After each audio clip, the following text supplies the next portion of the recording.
നിങ്ങളുടെ കുടുംബജീവിതത്തിൽ ശാന്തിയും സൗഖ്യവും ഇല്ലാത്ത ഒരവസ്ഥ ഉണ്ടാകുന്നുവെങ്കിൽ, അതായത് അച്ഛനും അമ്മയും തമ്മിൽ വഴക്ക്, മക്കൾ പരസ്പരം കലഹം, മക്കൾ അച്ഛനോടും അമ്മയോടും കലഹം, ഇങ്ങനെയൊക്കെ ഉണ്ടാകാറുണ്ടോ? അതുപോലെ തന്നെ നമ്മൾ നമ്മളുടെ ആവശ്യങ്ങൾക്കായി വീടിന് പുറത്തു പോകുമ്പോൾ നമുക്ക് യാതൊരുവിധ ടെൻഷനും തോന്നാറില്ല. എല്ലാവരുമായി സന്തോഷമായിട്ടൊക്കെ ഇടപെട്ടിട്ട് എല്ലാ കാര്യങ്ങളും സാധിച്ച് വീട്ടിലെത്തുമ്പോൾ നിങ്ങൾക്കൊരു ഉത്സാഹക്കുറവ്, സന്തോഷക്കുറവ്, മാനസിക പിരിമുറുക്കം, ടെൻഷൻ, വിഷമം, ചിന്ത ഇങ്ങനെയൊക്കെ തോന്നുന്നുവെങ്കിൽ അതിന് ചില പ്രത്യേക കാരണങ്ങൾ ഉണ്ടാകും. അതുപോലെ തന്നെ നമ്മുടെ വീടിനുള്ളിലെ ഓരോ സാധനങ്ങൾ പെട്ടെന്ന് കേടാകുന്നു. ചിലപ്പോൾ ഫ്രിഡ്ജ്, AC, അത് കഴിയുമ്പം ബൾബ്, മറ്റ് സാധനങ്ങളൊക്കെ വീണുടയുന്നു, പെട്ടെന്ന് വണ്ടി കേടാകുന്നു. ഇതൊന്നും ഒരു നല്ല ലക്ഷണമല്ല. നമ്മുടെ വീടിനുള്ളിൽ ശക്തമായ നെഗറ്റീവ് എനർജി ഉള്ളപ്പോഴാണ് ഇങ്ങനെയൊക്കെ സംഭവിക്കുന്നത്. ഈ നെഗറ്റീവ് എനർജിയുടെ പ്രഭാവം നമ്മളിലേക്കും ബാധിക്കും. അത് നമ്മളുടെ വീടിൻ്റെ ഐശ്വര്യത്തെ പരിപൂർണമായും ഇല്ലാതാക്കും. അപ്പോൾ ഈ നെഗറ്റീവ് എനർജിയെ ഇല്ലാതാക്കാൻ ഈ പറയുന്നത് പോലെ കുറച്ച് ദിവസം നിങ്ങൾ ചെയ്യുക.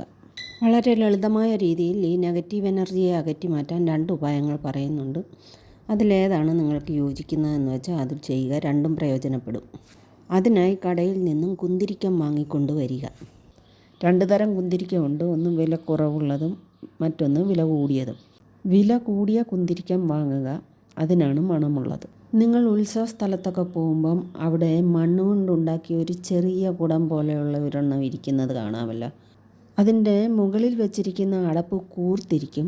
ആ അടപ്പിൻ്റെ 4 വശത്തും ചെറിയ ദ്വാരങ്ങൾ ഇട്ടിട്ടുണ്ട്. അതിൽ കൂടി പുക പുറത്തേക്ക് വരുന്നത് കാണാം. എന്തോ സുഗന്ധദ്രവ്യങ്ങളിട്ട് അവർ അത് പുകയ്ക്കുന്നതാണ്. അതൊന്ന് വാങ്ങിക്കൊണ്ട് വരിക. അതല്ലെങ്കിൽ ഈ ചട്ടിയും കലവും ഒക്കെ വിൽക്കുന്നിടത്ത് ചെറിയ ചട്ടി കിട്ടും, പിടിയുള്ള, അത് വാങ്ങിയാലും മതി. അല്ലെങ്കിൽ നമ്മുടെ വീട്ടിലുള്ള ഉപയോഗശൂന്യമായ ചെറിയ ചട്ടി എടുത്താലും മതി. മൺചട്ടികൾ മാത്രമേ ഉപയോഗിക്കാവുള്ളൂ. സ്റ്റീലോ അലൂമിനിയോ ഉപയോഗിച്ചാൽ അത് ചൂടുകൊണ്ട് നമുക്ക് പിടിക്കാൻ പറ്റത്തില്ല. എന്നും വൈകിട്ട് നിലവിളക്ക് കൊളുത്തിയതിന് ശേഷം നമ്മൾ പുകയ്ക്കാൻ കരുതി വച്ചിരിക്കുന്ന ചട്ടിയിലേക്ക് ചിരട്ടയോ തൊണ്ടോ കത്തിച്ച് അതിൻ്റെ നല്ല ചുവന്ന കനലിടുക. കത്തുന്ന തീയിലേക്ക് എടുത്തിടരുത്, അതെല്ലാം കൂടി ഒന്നിച്ച് കത്തിപ്പോകും. പുകയും വരില്ല, മണവും ഉണ്ടാകത്തില്ല. കനലിലേക്ക് ഇടുമ്പോഴാണ് അത് പതുക്കെ പുകയുകയും അതിൽ നിന്നും മണം വരികയും ചെയ്യുന്നത്. ഈ കനലിലേക്ക് അല്പം കുന്തിരിക്കം ഇടുക. ഈ കുന്തിരിക്കത്തോടൊപ്പം അഷ്ടഗന്ധമുണ്ടെങ്കിൽ അതും ഇട്ട് പുകയ്ക്കാം. ഓരോ മുറികളിലും കയറി ആ മുറിയുടെ എല്ലാ ഭാഗത്തും പുക പടരാൻ അനുവദിക്കുക.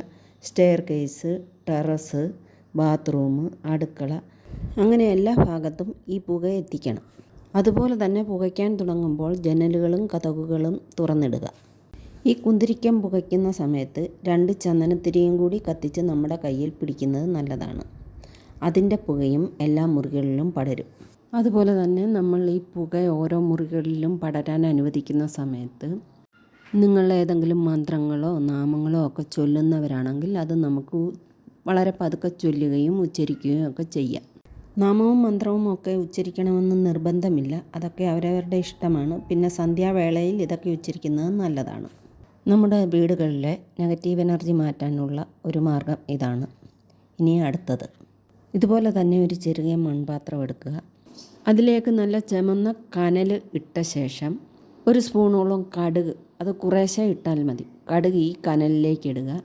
4-5 ഗ്രാമ്പു, 4-5 കുരുമുളക്, ഈ 3 സാധനങ്ങളും കൂടി ഇട്ട് നല്ലതുപോലെ പുകഞ്ഞു തുടങ്ങുമ്പോൾ എല്ലാ മുറികളിലും നിങ്ങൾ ആ പുക പടരാൻ അനുവദിക്കുക. ഈ കടുക് പുകയാൻ തുടങ്ങുമ്പോൾ എല്ലാ മുറികളിലും ഈ പുക പടരത്തില്ലെങ്കിൽ നിങ്ങൾ ഒരു 1-2 സ്പൂൺ കയ്യിലെടുത്തൊരു പേപ്പറിൽ വെച്ച ശേഷം ഈ പുക കുറയുന്നതിനനുസരിച്ച് കുറേശ്ശെ ഇതിലേക്ക് ഇട്ട് കൊടുത്താലും മതി. ടെറസിലും ബാത്റൂമിലും അടുക്കളയിലും എല്ലാം ഈ പുക ചെല്ലുന്നത് നല്ലതാണ്. നിലവിളക്ക് കൊളുത്തിക്കഴിഞ്ഞാൽ ഉടനെ തന്നെ ഇത് ചെയ്യണം. അതുപോലെ തന്നെ ഇങ്ങനെ ചെയ്യുന്ന സമയത്ത് ജനലും കതകും തുറന്നിടുക. ഈ പറഞ്ഞ 2 ഉപായങ്ങളും ഏത് മതസ്ഥർക്കും ചെയ്യാവുന്നതാണ്. അവരവരുടെ ഈശ്വരൻ്റെ നാമങ്ങളും മന്ത്രങ്ങളും ഉച്ചരിക്കുന്നതും നല്ലതാണ്.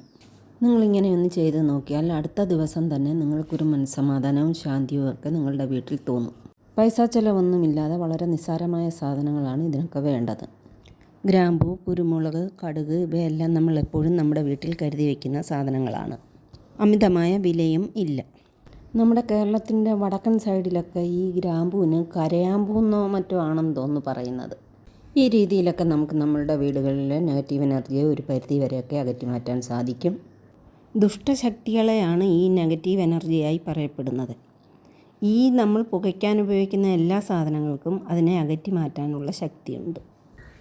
ആദ്യമായി ചെയ്യുമ്പോൾ കുറച്ച് ദിവസം അടുപ്പിച്ച് ചെയ്യുക. അതിനുശേഷം ആഴ്ചയിൽ 2-3 ദിവസം അല്ലെങ്കിൽ ഒരു ദിവസം അതിനായി തിരഞ്ഞെടുക്കുക. ചൊവ്വ, വെള്ളി, ശനി ഈ ദിവസങ്ങളിൽ ഏതെങ്കിലുമൊക്കെ ഒരു ദിവസം നോക്കി ഇത് ചെയ്യാം.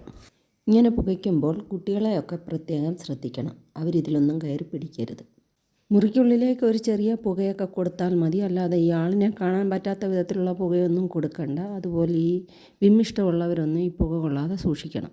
അതുപോലെ മുറിക്കുള്ളിൽ ബെഡുകളിലും വസ്ത്രങ്ങളിലും ഒന്നും ഈ തീക്കനലൊന്നും വീഴാതിരിക്കാൻ ശ്രദ്ധിക്കണം. അതുപോലെ തന്നെ താഴെ എവിടെയെങ്കിലും വെച്ചിട്ട് അല്പം പുക മുറിക്കുള്ളിലേക്ക് പടരാൻ അനുവദിച്ചാൽ മതി. എല്ലായിടത്തും പുക കൊള്ളിച്ചതിന് ശേഷം ഇതെടുത്ത് വീടിൻ്റെ വെളിയിൽ മുറ്റത്തെവിടെയെങ്കിലും വയ്ക്കാം. പിറ്റേ ദിവസം ഇതെടുത്ത് നമ്മുടെ ഭൂമിയുടെ ഏതെങ്കിലും ഭാഗത്തോ വീടിന് വെളിയിലോ കളയാം. ഇതെവിടെ കളഞ്ഞാലും കുഴപ്പമൊന്നുമില്ല, ദോഷങ്ങളൊന്നുമില്ല. വീഡിയോ കണ്ട എല്ലാവർക്കും നന്ദി, നമസ്കാരം.